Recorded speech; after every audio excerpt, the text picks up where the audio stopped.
So many of us feel lost, not because we are lazy or broken, but because we've forgotten what we are truly here for.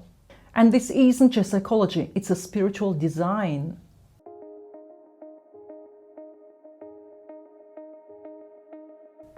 Hello and welcome back to my YouTube channel. My name is Elmira Strange. I'm a psychologist. I've been creating and teaching online courses related to self-development, psychology, therapy, and so on for the last 10 years.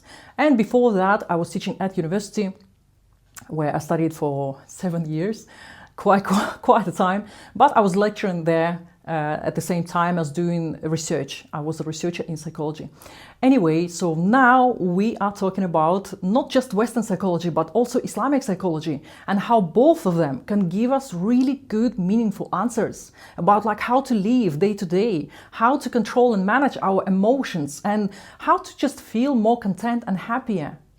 It's not all about religion and prayer.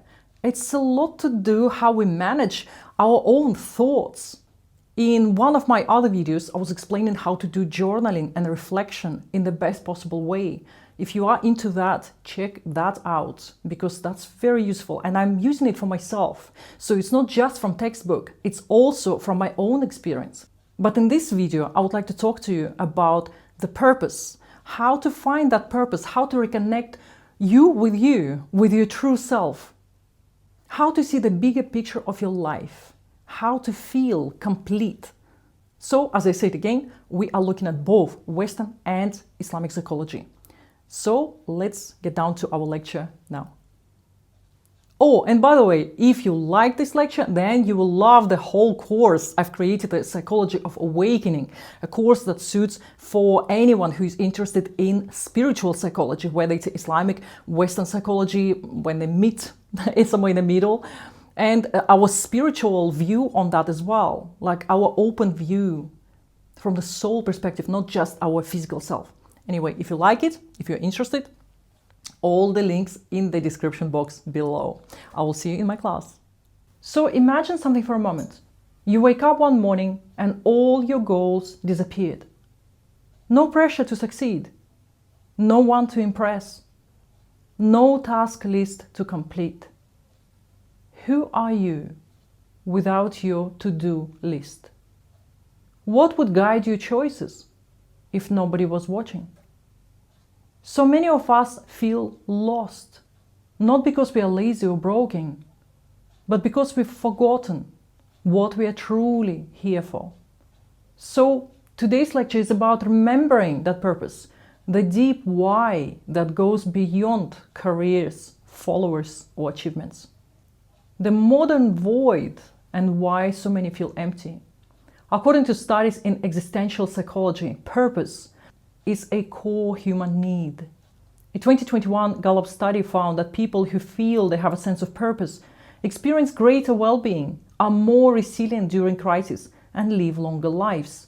And yet, rate of depression and anxiety continue to rise worldwide. But why?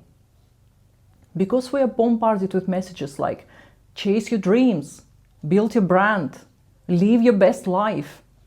But no one asks, what were you created for? This is how psychology gives us some answers. One of the most powerful psychological theories about purpose comes from Viktor Frankl, a Holocaust survivor and psychiatrist. His book, Man's Search for Meaning, teaches that those who have a why to live can bear almost any how.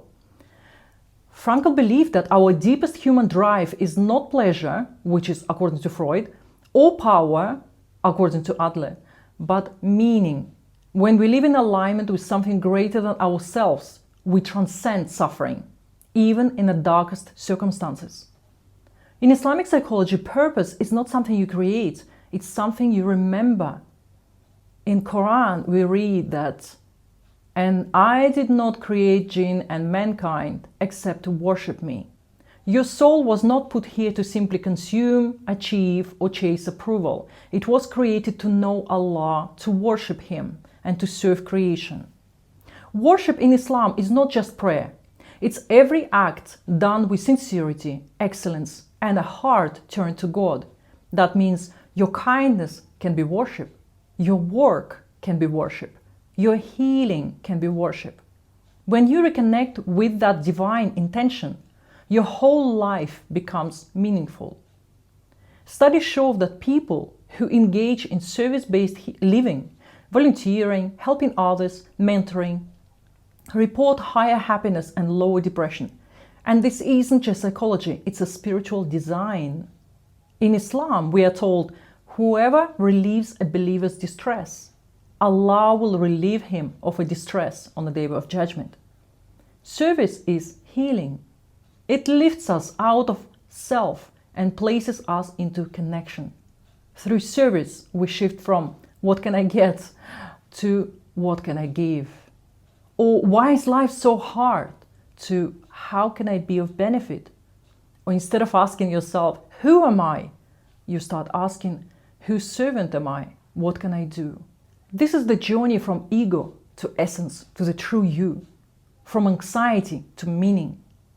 And here's the bigger picture beyond this life. Let's zoom out. Imagine your soul 10 years from now on, looking back at today. What would you be proud of? So we can say in the end that your life is not random. Your story is not a mistake. Your healing is not only for you. You are part of something far greater, a divine design. Reconnecting with that truth can realign everything. And perhaps the question is not, what is my purpose?